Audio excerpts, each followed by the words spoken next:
বিসমিল্লাহির রহমানির রহিম। আসসালামু আলাইকুম। www.dailynewsstar.com দি ডেইলি নিউজ স্টার ইংরেজি সংবাদপত্রের বাংলাদেশের একমাত্র রাষ্ট্রসংঘ নিবন্ধিত online digital studio, Bangabandhu digital studio, the daily news star ভবন, গ্রাজুয়েট ইন্টারন্যাশনাল ছাপাখানা। এই যে ইউটিউব সামাজিক আইন সাংবাদিকতা আইসিটি এক বইটির মূল্য 500 টাকা। এখানে আমার এই প্রকাশনের আরো একটি বই, যেটার আমি অথর, এই যে সাংবাদিকতা প্রকাশন আইন, এই বইটিরও মূল্য 300 টাকা। বইটি এখন হাতের কাছে দেখছি না। আমি 1971 সালে রণাঙ্গনের 265 দিনের মুক্তিযোদ্ধা। www.dailynewsstar.com এর ইপিও। আমাদের নিয়মিত যে অনুষ্ঠান ডেমোক্রেটিক বাংলাদেশ, বাংলাদেশের গণতন্ত্র, আমেরিকার গণতন্ত্র এবং আমেরিকার রাষ্ট্রপতি গণতান্ত্রিক ব্যবস্থায় 1968 সাল থেকে এই পর্যন্ত এই যে আমেরিকা রাষ্ট্র পরিচালনার উপরে আমি আমেরিকাতে যে 2001 সাল থেকে এই পর্যন্ত একাধিকবার আমেরিকার যে গণতন্ত্র, আমেরিকার প্রেসিডেন্ট এবং সেখানকার আর কি এই যে সামরিক বাহিনী থেকে পুলিশ, এদের যে ক্রিয়াকর্ম, সাংবিধানিক আইনের মান্যতা, এর ওপরেই সংক্ষেপে একটু বলবো। তো সেই জায়গাটায় আজ আমাদের এখানে অনুষ্ঠানে আমি উপস্থিত এম শাহজাহান আলী গোলদার, এডিটর দি ডেইলি নিউজ স্টার, নিয়মিত উপস্থাপক এবং আজকের অনুষ্ঠান পরিচালক মুস্তাফিজুর রহমান গোলদার, ভার্চুয়াল এডিটর হাফেজ মাওলানা শাহজালাল গোলদার অসুস্থতাজনিত কারণে নিউজ স্টার ভবনের এই যে রেসিডেন্স হতেই অনুষ্ঠানটি এডিটিং পরিচালনা করছেন। ভার্চুয়াল অ্যাসিস্ট্যান্ট এডিটর হাফেজ মাওলানা রিফাত আহমেদ, শেখ কামাল উদ্দিন সিনিয়র সাংবাদিক, নিউজ স্টার এবং বাংলার 21। শুরুতেই আমাদের এই যে দি ডেইলি নিউজ স্টার ইংরেজি সংবাদপত্রের যে নিউজ আর কি, ডক্টর মোহাম্মদ ইউনুস এখনো আর কি এই জাপান আছেন। আজ 31 মে 2025 জাপান সফর শেষে দেশে প্রত্যাবর্তন করবেন। সফলতার মধ্যে একটি আর কি, যেটা আমার দি ডেইলি নিউজ স্টার এবং ইত্তেফাকেও খবর প্রচার হয়েছে আর কি, $100 কোটি এখান থেকে জাপানি সহায়তাটা পাবেন, যার মূল্যমান টাকায় 13,000 কোটি টাকা। নিউজ স্টারে আমাদের আরেকটি যে খবর আছে, এই আজ ছাত্র জনতা সরকারের এই 9 মাস 24 দিন রাষ্ট্র পরিচালনায়, রাষ্ট্র এবং সরকার বাবদ উপদেষ্টা কমিশন, বিদেশ ভ্রমণ ইত্যাদির ওপরেই আর কি 9,000 কোটি টাকা এবং এই যে উপদেষ্টাদের বিদেশ থেকে এনে এই দেশে কমিশন ইত্যাদির ওপরে আরো প্রায় 2,000 কোটি টাকা ইতিমধ্যে অলরেডি খরচ হয়ে গেছে। জাপান থেকে যে সাহায্যটা আসছে, এর থেকে যদি এইভাবেই কি বলে যোগ বিয়োগ করা হয় আর কি, তাহলে আমাদের রেস্ট অ্যামাউন্টটা থাকবে 2,000 কোটি টাকা। দৈনিক ইত্তেফাক। বিসমিল্লাহির রহমানির রহিম। আসসালামু আলাইকুম। এই মুহূর্তে এনএসটিভিতে স্টুডিওতে উপস্থিত আছেন আমাদের সিনিয়র সাংবাদিক জনাব শেখ কামাল এবং আমি মুস্তাফিজুর রহমান। আজকে আমার হাতে দৈনিক ইত্তেফাক, শনিবার 31 মে 2025। এই শিরোনাম গুলো পড়ব। এই বিষয়ে বিশদ আলোচনা করবেন আমাদের দি নিউজ স্টার সম্পাদক জনাব শাহজাহান আলী গোলদার। আমি শিরোনাম পড়ছি। $100 কোটি দেবে জাপান, 6 সমঝোতা স্মারক সই। তো এখানে কিছু আগে আপনি এই বিষয়ে আলোকপাত করছেন যে অলরেডি এখান থেকে এই যে 100 কোটি টাকার ইকুইভ্যালেন্ট 130 টাকা যদি ডলার ধরি, 13,000 কোটি টাকা। তো এই জায়গাটা থেকে আরেকটা কাজ এখানে যেটা হয়েছে, 5 বছর মেয়াদি প্রশিক্ষিত যুবক নেবেন 1 লাখ, আইটি প্রশিক্ষিত। তো সে 5 বছর কবে হবে আর এখানটা থেকে কি হবে বা না হবে আর কি, আমি যেটা আমার এটা ভালো লাগে না, ভাবাবেগের দিয়ে কোনো নিউজ হয় না। এখানে কনক্রিট হবে। জাপান আমাদের এখান থেকে 1 লক্ষ আইটি প্রশিক্ষিত যুবক নিচ্ছে। তার মানে হলো কি, যেদিন চুক্তিটা হলো ওই দিন থেকে কার্যক্রম শুরু। আর এটা কিন্তু নিবে 5 বছরে ম্যারাথন কায়দায়। জি, ম্যারাথন কায়দায়, ম্যারাথন দৌড়েরও খবর হয় না। ধন্যবাদ। ক্রিকেট নেতৃত্বে আমিনুল ইসলাম বুলবুল। না, এই জায়গাটায় খবরটা একটু দেখান জাতির উদ্দেশ্যে। এখানে যারা দেশ বিদেশ থেকে, বিশেষ করে আমাদের এই যে নিউজ স্টার যারা সাংবাদিক, এবং এখন তো আর সাংবাদিক নাই, সংবাদপত্রও নাই, যে কারণে যা হবার তাই হচ্ছে। এই জায়গাটায় আরেকটি খবর দেখানো আছে মনে হয় এখানটায়, এই যে জিয়াউর রহমানের 44তম মৃত্যুবার্ষিকী ছিল, ওই খবরটা যদি থাকে ওইটা এবং জায়গাটা একটু দেখা। এটা লাস্ট পেজে দেওয়া হয়েছে, লাস্ট পেজের মাঝখানে এখানটাই আর কি। আমি তো পত্রিকা সম্পাদক, আমার সাংবাদিকতার বয়স 38 বছর। আমারই সাংবাদিকতার ফসল যদি ধরেন, এই যে যশোর কলকাতা বেনাপোল থেকে, যেটা যশোর কলকাতা যে rail line, Benapole to Jessore, এই রেল লাইনটা 1994 সালে তৎকালীন যশোর পশ্চিমাঞ্চলীয় জোন রেলের একজন ওই যে কি বলে ওর অ্যাকাউন্টস অফিসার ছিল। এই যে যশোর বেনাপোল রেল লাইনটা, যার রাস্তার দুই ধারে 80,000 কোটি টাকার সম্পদ 1994 সালে, এখন তো এটা 4.5 লক্ষ কোটি টাকার সম্পদ। সেইটা রেল লাইনটা তুলে ফেলবে 100 কোটি টাকার বিনিময়ে, আর রেল লাইনটা প্রতিস্থাপিত করলে 50 কোটি টাকা। তখন আর কি আমি ওই দৈনিক ঝিনাইদহ, আমি পোস্ট এডিটোরিয়াল লিখতাম, আমি একটা নিউজ করলাম। এই নিউজটা আবার ইত্তেফাক, বাংলার বাণী, জনকণ্ঠ, আর হচ্ছে এই যে নিউ নেশন, এই পত্রিকাগুলো ফলাও করার পরে সেই বেনাপোল রেল লাইনটা কিন্তু আর ওঠে নাই। রেল লাইনটা কেন ওটাই দিতে চাচ্ছিল, এই জায়গার থেকে আর কি 10% কমিশন পাইছিল ওই রেলের অফিসিয়রা আর কি। তো 100 কোটিতে হয় 10 কোটি, 50 কোটিতে হয় 5 কোটি। এই জন্যই সম্পদ যাই থাক না কেন, এর ভিতরে 1 কোটি টাকা অগ্রিম পেমেন্টও হয়ে গেছিল। এরপরে আমারে তো জীবন নাশের হুমকি দেয়।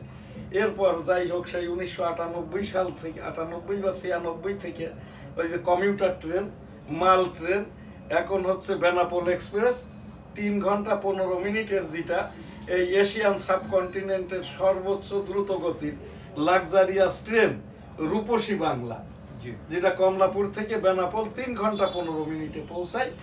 সপ্তাহের ওই যে বৃহস্পতিবার বাদে প্রতিদিন আর কি। এখান থেকে ছেড়ে যায় 10:30টায়, বেনাপোলতে ছেড়ে আসে বেলা 3:30টায়। তো এই জায়গাটায় এই যে খবরটা, এই যে বুলবুলের যে খবরটা করছে আর কি, এই বুলবুল পচিয়েছে ফারুককে। এরা কিন্তু আবার ভালো বন্ধু, কোনো কারণ নাই।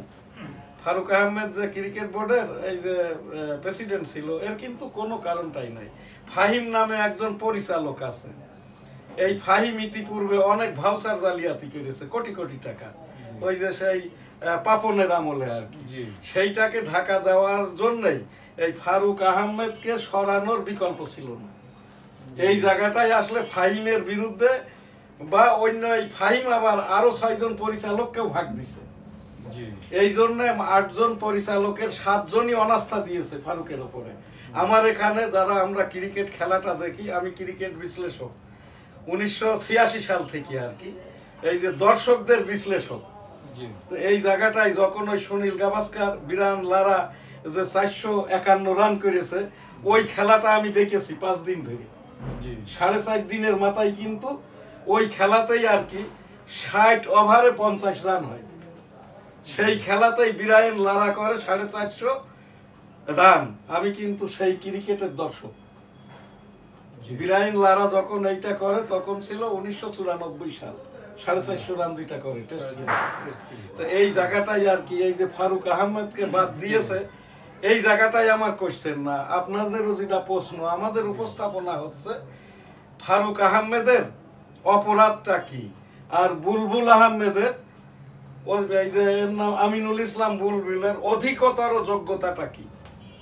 আর এই যে ফাহিম নামের যে পরিচালক, এই যে বৈষম্য, ওই সাবেক রাষ্ট্রপতি পুত্র পাপনের সাথেও পরিচালকগিরি করছে, চুরি করে ভাগ দিয়েছে পাপনকে, এই 7 পরিচালককেও ভাগ দিয়েছে, আবার এই বুলবুলকেও চয়েস করে এনে বসিয়েছে। এই ফাহিমেরও খোঁজ খবর নিবে কে? দুদক। আমি এখান থেকে সিনিয়র একজন ক্রিকেটের দর্শক, ক্রিকেট বিশ্লেষক, একজন দেশপ্রেমিক ক্রীড়াবিদ, 1971 সালের রণাঙ্গনের একজন মুক্তিযোদ্ধা হিসাবে দুদক বরাবর আক্তার হোসেন বরাবর উপস্থাপন করলাম। আক্তার হোসেন সাহেবের একটা সুবিধা আছে উপস্থাপন করে। আক্তার হোসেন সাহেব কিন্তু মামলার ওই যে আর্জিটাও লেখেন, মামলার আয়ও হন, আসামি সাথে করে নিয়ে আদালতেও যান, আদালতে সাক্ষীটাও দেন। অনেক ক্ষেত্রে আসামিদের আর কি ওই যে দুদকের যারা সহকারী পরিচালক এরা আর্জিটা লেখে বা অথেন্টিক করে, এই কাজটাও আক্তার হোসেন করে। এই জন্যই আক্তার হোসেন সাহেবকে, আর উনি আক্তার হোসেন সাহেব ওখানে বসে গেছেন আর কি। এই যে ছেলেপিলারা যেটা বলছে না, বৈষম্য বিরোধী ছাত্ররা, যে আক্তার হোসেনকে যার অ্যাপয়েন্টমেন্টই নাই তার আবার বহিষ্কার কিসে, যার মানে এখানটায় নিয়োগই নাই তার বহিষ্কার কিসে। আমি সেই দুদক এখানে যে মহাপরিচালক আছেন সেই বরাবর আমার খুব খারাপ লেগেছে।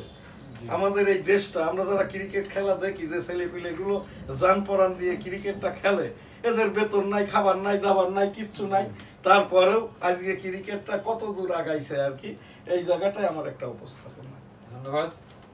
ঢেউয়ে তোড়ে তীরে উঠে গেল 4 জাহাজ। ও সেই জায়গাটাই আর কি, সেই 44তম মৃত্যুবার্ষিকীতে আমার এখান থেকে আমি স্পেশাল দোয়া করেছি মরহুম এই যে জেড ফোর্স এবং মুক্তিযুদ্ধের এক অংশের ঘোষক, বীর মুক্তিযোদ্ধা বীরোত্তম মেজর থেকে জেনারেল জিয়াউর রহমানের বিদেহী আত্মার শান্তি কামনা করি। সেই সাথে 1971 সালে রণাঙ্গনের সকল শহীদ যারা অসুস্থ অবস্থায় মুক্তিযোদ্ধারা দিনাতিপাত করছে তাদের, এবং বিএনপি যদি ক্ষমতায় আসে আর কি, প্রথম কাজটাই করবেন মুক্তিযুদ্ধ, মুক্তিযুদ্ধের সমন্বয়ক, মুক্তিযুদ্ধের ঘোষক, মুক্তিযোদ্ধাদের মর্যাদার সেটেলমেন্ট, কোটার নাম দিয়ে এই যেভাবে এখন ক্ষমতাসীন সেই মুক্তিযোদ্ধাদেরকে হেনস্থা করা হচ্ছে, এর একটা সেটেলমেন্ট যাতে করে এই জাতীয়তাবাদী দল করে, এইটা আমার একটি মুক্তিযোদ্ধা হিসেবে উপস্থাপনা।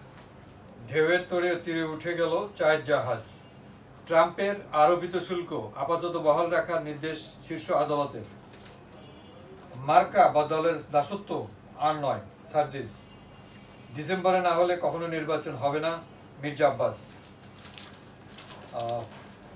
শিলিগুড়ি করিডোর রাফাল যুদ্ধ বিমান ও S-400 মোতায়েন ভারত। মার্কা বদলের দাসত্ব মানে কি বুঝতে পেরেছেন?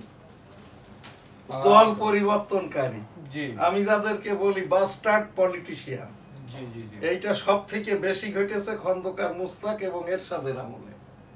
সুবিধা এখনো যেটা ওই যে বিএনপি একটা ঘোষণা দিছে না, যে এই যে আওয়ামী লীগের ভালো লোকদের, অন্য দলের ভালো লোকদের বিএনপিতে ভিড়ানো হবে।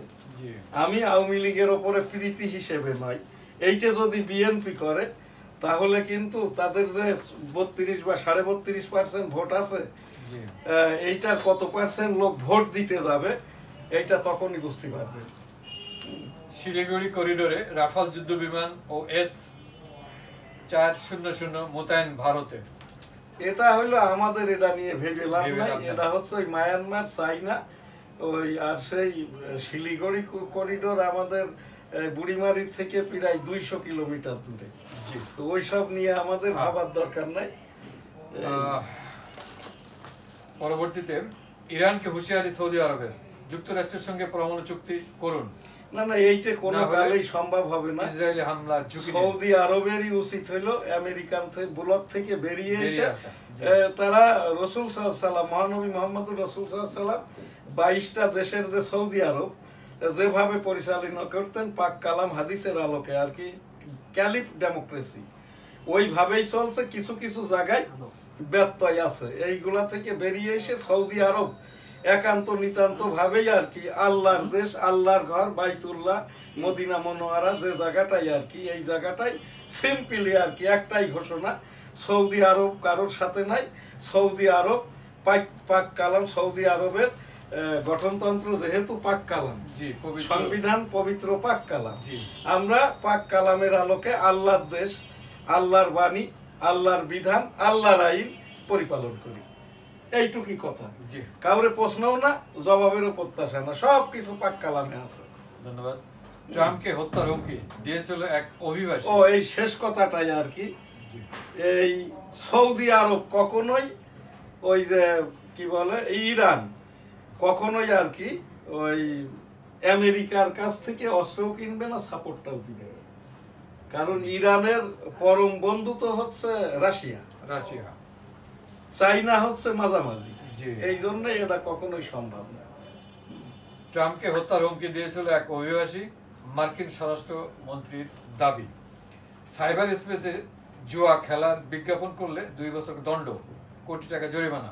এইটা একটা ভালো কাজ করছে। সাইবার স্পেস মানে হচ্ছে ওই যে মোবাইলে, অনলাইনে, গুগলে, ওই অ্যাপসে যে বিজ্ঞাপন প্রচার করা হইতো আর কি, এইটাই। এটা ভালো কাজ হয়েছে। এর উপরে এর আগেও আইন হয়েছে, ধরপাকড়ও হয়েছে। এইবার এই যে শাস্তির বিধান এবং পেনাল্টির বিধানটা করেছে না, এইবারই কাজ হবে। আইন করলেন কিন্তু আইনের আর কোনো কিছুই নাই, ওই আইনের কোনো মানে মতলব নাই। প্রাইভেট মেডিকেলে ভর্তিতে অটোমেশন জটিলতা। ট্রাক আটকে চাঁদাবাজির সময় এনসিপি নেতা সেনাবাহিনীর হাতে আটক। এইটাও খবরটা আমার বিশ্বাস হয় না। এই যে খবরটা, এটা অতি বাড়াবাড়ি। খবরটা কে করে? সাংবাদিকের নাম হলো পার্বতীপুর দিনাজপুর সংবাদদাতা। এইটা কি খবর হলো? সিনিয়র সাংবাদিক নাম থাকতে হবে না? অবশ্যই। এইগুলো এখান থেকে আমি উপস্থাপন করছি বাংলাদেশের প্রায় সকল সম্পাদক সাংবাদিকদের, অলমোস্ট কয়েকজন সিনিয়র, আমি তার মধ্যে কিন্তু একজন সিনিয়র মোস্ট জার্নালিস্ট এবং সম্পাদক, এবং আমি সাংবাদিক সংগঠন সম্মিলিত সাংবাদিক জোটের সভাপতি। আমি অনুরোধ করে বলছি, এই যে বাবারা, তোমরা যারা সাংবাদিকতা করো, এরকম খোঁচাখুচি করো না। বৈষম্য বিরোধী ছাত্ররা আর যাই করুক না করুক, সুন্দর একটা দেশ, সুন্দর একটা রাজনীতি করার জন্য ধর্মীয় মূল্যবোধটাকে আর কি এরা কাজ করে যাচ্ছে। এদেরকে এবং ডক্টর মোহাম্মদ ইউনূস মহোদয়কে আমরা সহযোগিতা করি। আমাদের ভোটটাই যদি সাধারণ মানুষরা, যে প্রায় 7 কোটি ভোট, আমরা যদি এই এনসিপিকে প্রার্থী বিশেষ যোগ্যতার লোকদেরকে দেই আর কি, এই এনসিপি কিন্তু ক্ষমতায় আসবে। আর যারাই সমালোচনা করছে প্রত্যেকেই রাজনৈতিক দল। তো এই রাজনৈতিক দলের সমালোচনা করে ওইটাই আবার এদেরকে ফিরাইয়ে আমরা না দেই, আমরা এদের সহযোগিতা করি, আর এই রকম খবরটা না করি। ধন্যবাদ। শিক্ষায় বরাদ্দ 22 বছর ধরে দক্ষিণ এশিয়ার মধ্যে সর্বনিম্ন। মানে এটা আপনার কি মনে হয় খবরটা কি সঠিক? একটা ট্রাক ড্রাইভার কত টাকা থাকতে পারে? জি, এইটা একটা তেল কেনার পরে টিপ নামায়ে এরপরে তাদের কাছে টাকা যাবে। জি, কাজেই এই খবরটা আমি একেবারে নিশ্চিত হয়েই বলছি আর কি, এই খবরটা সঠিক না এবং এর ওপর প্রতিবাদ আসবে। হ্যাঁ, শিক্ষায় বরাদ্দ 22 বছর ধরে দক্ষিণ এশিয়ার মধ্যে সর্বনিম্ন। ইসরায়েলের উপর নিষেধাজ্ঞার হুমকি ফ্রান্সের। হালদায় ডিম ছেড়েছে মাছ সংগ্রহের উৎসব।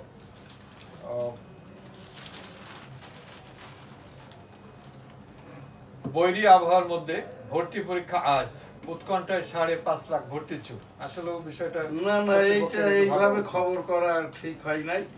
যে বৃষ্টি হয়েছে, ছাত্ররা যারা ইউনিভার্সিটি ভর্তি পরীক্ষা দিতে যাবে 1 বা 2 ঘন্টা, ও ভিজে যেয়ে ওখানে উপস্থিত হতে পারলেই পরীক্ষা হয়ে যাবে, এই সবগুলো খবর হয় না। এটা খবরটা হবে এইরকম, মুষলধারের বৃষ্টির মধ্যেও জাতীয় বিশ্ববিদ্যালয় এই পরীক্ষাটাকে গার্জিয়ানদের এটা টেনশন দূর করার জন্য আর কি পরীক্ষাটা সম্পন্ন করছে। তখনই এটা খবর হবে। আর এখানে যেটা করছে এটা ভীতি। হ্যাঁ, এখন হবে নাকি, এটার খবর কে লিখছে দেখেন তো, এটা ইত্তেফাক রিপোর্ট। দেখেন ওই যে তাসলিমা হোসেন, ইনি কোন জায়গা থেকে কখন এই খবরটা করলেন, এই যে নির্বাহী সম্পাদক মানে অঘোষিত আর কি, এই ইত্তেফাক সম্পাদককে ডুবাচ্ছে কিন্তু। জি, বিদেশের আরো খবর। রুশ পররাষ্ট্রমন্ত্রীর বার্তা, রাশিয়া, চীন, ভারত ফের একজোট হচ্ছে। এইটাই একটা ভালো জিনিস, একজোট ছিল। এরাই যদি একজোট থাকে, এই দেশের বৈষম্য, ওই যে ফিলিস্তিন ইসরায়েল যুদ্ধ ইত্যাদি ইত্যাদি, এগুলো কিন্তু আরো দ্রুত আর কি একটা নিষ্পত্তি হবে। দেশের সব গণতান্ত্রিক দল ডিসেম্বর নির্বাচন চায়, 12 দলীয় জোট। আজহারুল ইসলামকে খালাসের প্রতিবাদে দাবিতে বামপন্থীদের বিক্ষোভ। না এনাদের তো ক্লিয়ার করে বলতে হবে, 30 ডিসেম্বর আমরা চাচ্ছি, 30 ডিসেম্বর 2024 নির্বাচনী তফসিল ঘোষণা যদি না করে ইসি, আমরা এখান থেকে 12 দলীয় জোট 30 ডিসেম্বর 2025 নির্বাচনী ডেডলাইন ঘোষণা করলাম, রাজনৈতিক 12টি দল। তারপরেও পূর্বের 90 দিন লাগবে কিন্তু এই নির্বাচনের প্রক্রিয়া করতে, ডেট ঘোষণা, শিডিউল ঘোষণা, কবে ভোট হবে ইত্যাদি, আজকে নমিনেশন জমা কবে, উইথড্র কবে ইত্যাদি, আপিল কবে। এই 30 ডিসেম্বর যদি ঘোষণাও করা হয়, তার মানে অক্টোবরের 21 তারিখ থেকে আর কি নির্বাচনী কার্যক্রম শুরু হয়ে যাবে, তাও সম্ভব। যেহেতু ইতিপূর্বে 90 দিনে নির্বাচন সম্পন্ন হয়েছে, এখনো যে সময় আছে, এতে আমি একমাত্র আর কি, আমি যেহেতু এই গণতন্ত্র নিয়ে গবেষণা করতে যেয়ে 2001 থেকে এ পর্যন্ত একাধিকবার ইউনাইটেড স্টেট অফ আমেরিকায় গিয়েছি। আমেরিকার ভোটটা তো ইলেকটোরাল পদ্ধতি। আমি ইতিমধ্যে 1968 থেকে এই পর্যন্ত আমেরিকার যে কয়জন প্রেসিডেন্ট খেলে গেছে আর কি, এই যে তাদের আমি এখান থেকে এই একটা সংক্ষেপ এখানে আমি বলে দিই, বিষয়টার সময় আপনার বেশি নাই তো। 1968 সালে আমেরিকার প্রেসিডেন্ট নির্বাচিত হয় নিক্সন, যিনি 1976 সালে পদত্যাগ করেন। হ্যাঁ, ইনি 76 সালে পদত্যাগ করেন। তার টেনুরটা ছিল 78 পর্যন্ত নিক্সনের। 79 থেকে 82 পর্যন্ত, 79 থেকে 86 পর্যন্ত ছিল এই যে দুই মেয়াদে 4 বছর করে। 79 থেকে 86 প্রেসিডেন্ট রিগান। তারপরে 87 থেকে হচ্ছে এই যে 90, 94, 87 থেকে 94 পর্যন্ত বাংলাদেশের মুসলিম বিশ্বের যে বৈষম্য USA president senior Bush, George Bush. তারপরে হচ্ছে 97 থেকে এখানে 2004, 97 থেকে 2004 ছিল এখান থেকে জুনিয়র বুশ। এরপরে এখানে 2001 থেকে 2008 বিল ক্লিনটন। 2009 থেকে 2016 বারাক ওবামা। বারাক ওবামা কিন্তু ইনি মাল্টি মুসলিম, ওই যে আফ্রিকান বাবা আর আমেরিকান মা। ওনার নামটা হচ্ছে বারাক হোসেন ওবামা, যিনি একমাত্র ব্যক্তি ওই মনে হয় বাইবেল এবং কোরআন দুইটি একসাথে নিয়ে শপথ নিয়েছিল আমেরিকার রাষ্ট্রপতি পদে। আমার একটি কথা মনে আছে, যখন সিনিয়র বুশ জুনিয়র বুশকে ক্ষমতা বুঝাই দিচ্ছে, তখন বলছেন, রিমেম্বার দিয়ার অল পিপুলস মানে ইকুয়াল, বাট দেন দিয়ার on Muslim are not together with এই যে আমেরিকা। আমি গুছিয়ে বলতে পারলাম না, মানেটা হচ্ছে তার ছেলেকে যখন বুঝাই দিচ্ছে, মনে রাখবা, 2 বার বলছে রিমেম্বার দিয়া। মুসলমানরাই কিন্তু আমেরিকানদের বা বিশ্বের সকল মানুষের শত্রু। তারপরে তো সেই 16 পর্যন্ত আর কি বিল ক্লিনটন। আমি যখন 2001 সালে আমেরিকাতে গিয়েছি আর কি, তখন এই যে 2001 থেকে 2008 বিল ক্লিনটন, 9 থেকে 16 বারাক ওবামা। আমি যখন 2001-এ ওই যে জানুয়ারি মাসে তো ক্ষমতা নিয়েছিল বিল ক্লিনটন, আমি সাক্ষাৎ প্রার্থী হয়েছিলাম এই গণতন্ত্র ইত্যাদি আমেরিকা দেখার জন্য, আমেরিকা রাষ্ট্রপতি দেখার জন্য। তারপরে 2017 থেকে 20 ডোনাল্ড ট্রাম্প, এই তো হিস্ট্রি। 2021 থেকে 2024 জো বাইডেন, ডেমোক্রেট প্রেসিডেন্ট। তারপরে আর কি এই যে 2024-এর জানুয়ারি থেকে না 2025-এর জানুয়ারি থেকে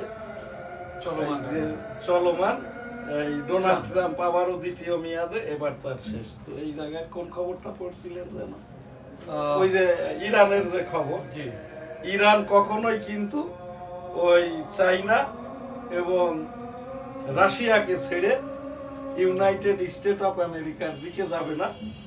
আর আমেরিকার দিকে জামাত ইসলাম যতই যাক, ইউনূস সাহেবের যত বড়ই বন্ধু হোক না কেন, বাংলাদেশের মানুষ, এই যে 4.5 কোটি মুক্তিযোদ্ধা পরিবার, সর্বদলীয় রাজনীতিকরা এক্সেপ্ট জামাত ইসলাম, আমেরিকার দিকে কখনোই কেউ এইটা মাথাটা আমাদের ঘামাই না, আমরা মাথা ঘামিয়েও লাভ নাই।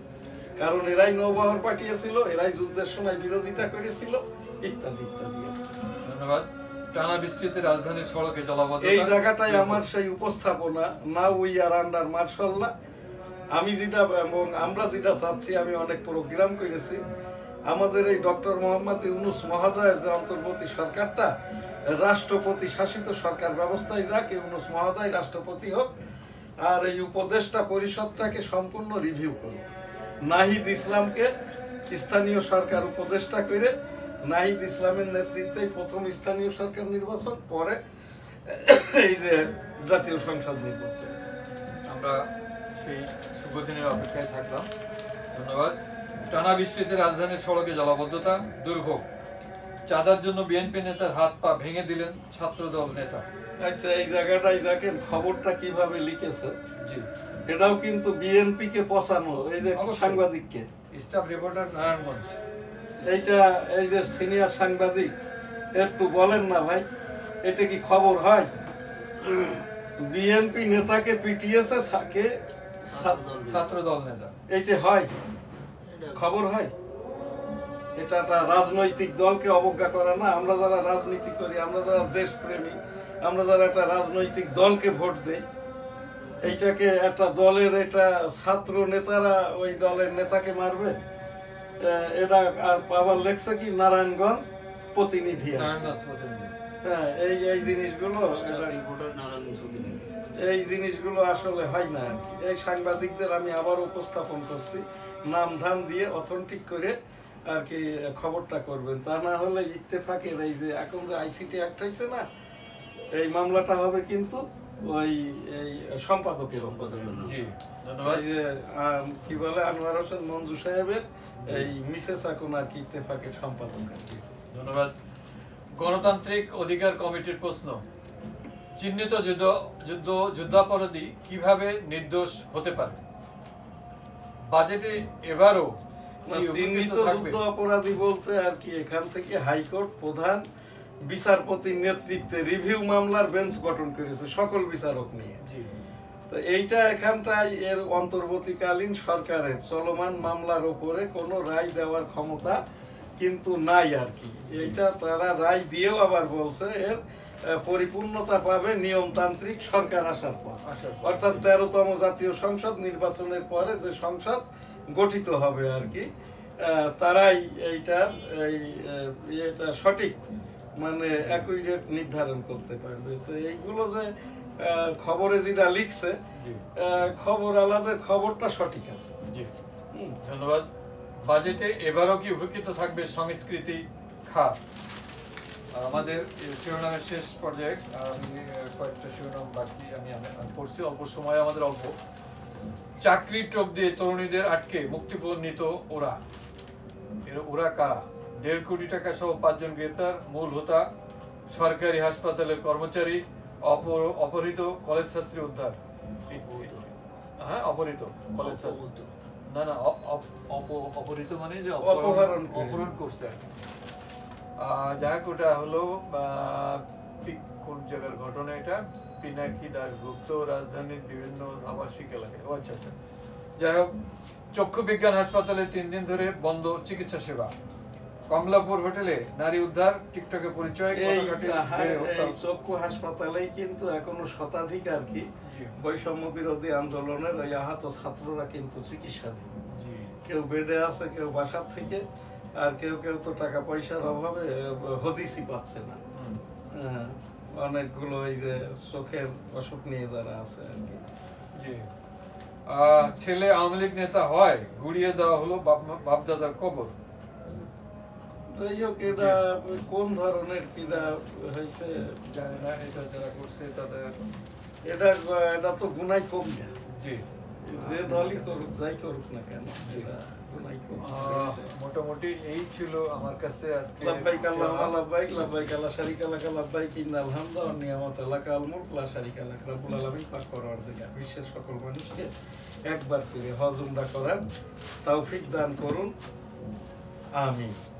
এই যে সৌদি আরবে এখন সারা বিশ্বে প্রায় 1 কোটির মতো মুসলমান হজ উমরারত। 6 তারিখে সৌদি আরবের ঈদটা অর্থাৎ 5 তারিখে হজ সম্পন্ন হবে। বাংলাদেশের ঈদুল আজহাটা এখানে 7 মে 2025, 7 জুন 7 জুন 2025। আমার এখানে একটি উপস্থাপনা, এই যে 4 থেকে 14 তারিখ 10 দিনের যে বৃহৎ ছুটি, এটাতে আর কি এই যে ছোটখাটো যারা ব্যবসায়ী আর কি, বিশেষ করে এই যে 3 কোটি সারা বাংলাদেশের 3 কোটি ট্রেড লাইসেন্সধারী যারা গ্রোসারি অর্থাৎ মুদি দোকান থেকে নিয়ে কাপড় চোপড়ের ব্যবসা, এখান থেকে তাদের 3.5 লক্ষ কোটি টাকার কিনা বেচাটাই হবে, যেখান থেকে 1.5 লক্ষ কোটি টাকা।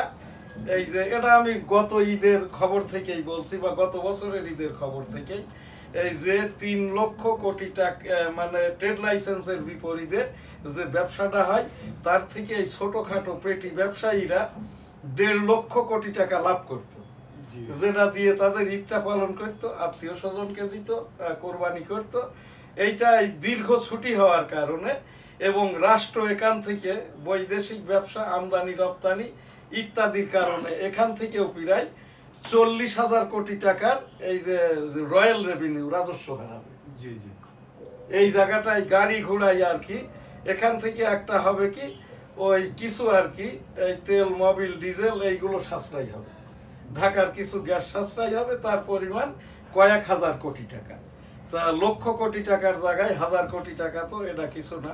তো এই ছুটিটা এই ঘোষণা দেওয়ার আগে আরো একটু ভাবার দরকার ছিল কাদেরকে নিয়ে, এই যে ব্যবসায়ী যারা আছে, সংশ্লিষ্ট যারা আছে, ছুটিটা এই রকমটা না করে আর কি 2 পর্বে করতে পারতো আর কি, এই বেসিকটা ঠিক রেখে আর কি, তাহলে এই ব্যবসায়ীরা ক্ষতির মধ্যে পড়তো। এটা আলোচনা আমার মনে হয় আলোচনার বিষয় ছিল না না, এটা আলোচনা স্বাধীনতা পরবর্তীতে মনে হয় এটাই সবচাইতে বড় ছুটি। এতে ওই যে এতে লাভবান হবে এই জামাত ইসলাম, তো সৌদি আরবের টাকা, কুয়েতের টাকা, বাংলাদেশের টাকা, সুদের টাকা, যত রকমের টাকা আছে এদের জাকাত ফান্ডে সংগ্রহ করে। আর এইবার ওরা এই প্রচার করবে আর কি জামাত ইসলাম যে এই সকল টাকা আমাদেরকে দান ধান করেন আর কি। ইতিমধ্যে আমি 9 বছর পুস্তক সমিতির কর্মকর্তা ছিলাম, আমি বলছি আগস্ট 2024 হতে এই বই পাবে না ছেলেপিলেরা, কারণ জামাতের এই টেন্ডার যারা নিয়েছে, ইসলামী ব্যাংক যে 800 কোটি ওডি দিয়েছে, এগুলো সবই হচ্ছে ওই জামাত ইসলামের পেটি নেতারা এটা হাফিস করে দিয়েছে, এদের খুঁজে পাওয়া যাবে না। যার 355 কোটি টাকা এই যে লোকজন যাদের নামে ওডি হয়েছে তাদের ইতিমধ্যে ইত্তেফাকের একটি খবরেই আমরা পেয়েছি আর কি এখানে। তো সেই জায়গাটাই আমার এখানে যে উপস্থাপনা আর কি, ঢাকাস্থ যারা বাইরে যাবেন বা অন্যরা আর কি, আপনারা সকলেই একটু সাবধানতায় সতর্কতায় থাকবেন। এখানে আমাদের মুক্তিযুদ্ধের যে উপস্থাপনা, 1971 সাল মুক্তিযোদ্ধাদের মর্যাদা সেটেলমেন্ট প্রত্যাশা করছি। এখানে আমাদের শেষ যে প্রোগ্রাম তাবলিকের উপস্থাপনা 2026-এর একক তাবলিক দেখতে চাই টঙ্গীর ময়দানে। ওই উপস্থিতিদের মধ্য থেকে মুরব্বী হবেন, মুরব্বী বয়ান করবেন, দোয়া করবেন। 27 সালে রসুল সাল্লাল্লাহু বিদায় হজের আলোকে আল্লাহ আলাগন, পীর মাশায়েখগণ, এরপরে আলেম উলামাগণ পাক কালাম হাদিসের আলোকে মুসলমানগণ ইসলাম ধর্মের জন্য কিয়ামত পর্যন্ত যে তাবলিগ, সেই তাবলিগের নির্দেশনাটাই দিবেন। এখানে আস্তাগফিরুল্লাহ রাব্বি মিন কুল্লি যামবি ওয়া আতুবু ইলাইহি ওয়া লা হাওলা ওয়া লা কুওয়াতা ইল্লা বিল্লাহিল আলিয়্যিল আযীম। রাব্বুল আলামিন যারা তাবলিগ নিয়ে বৈষম্য করছে তাদেরকে হেদায়েত দিন, মাফ করে দিন, আমিন। আস্তাগফিরুল্লাহ রাব্বি মিন কুল্লি যামবি ওয়া আতুবু ইলাইহি ওয়া লা হাওলা ওয়া লা কুওয়াতা ইল্লা বিল্লাহিল আলিয়্যিল আযীম। পীর মুরিদির যে অনুষ্ঠান, আমি এখান থেকেই শুধুমাত্র সংক্ষেপে আর কি আমি এটা শেষ করেই প্রোগ্রাম শেষ করবো। আস্তাগফিরুল্লাহ রাব্বি মিন কুল্লি যামবি ওয়া আতুবু ইলাইহি ওয়া লা হাওলা ওয়া লা কুওয়াতা ইল্লা বিল্লাহিল আলিয়্যিল আযীম। আস্তাগফিরুল্লাহ আস্তাগফিরুল্লাহ আস্তাগফিরুল্লাহ আস্তাগফিরুল্লাহ আস্তাগফিরুল্লাহ। আল্লাহুম্মা সাল্লি আলা মুহাম্মাদ ওয়া আলা আলি মুহাম্মাদ কামা সাল্লাইতা আলা ইব্রাহিম ওয়া আলা আলি ইব্রাহিম ইন্নাকা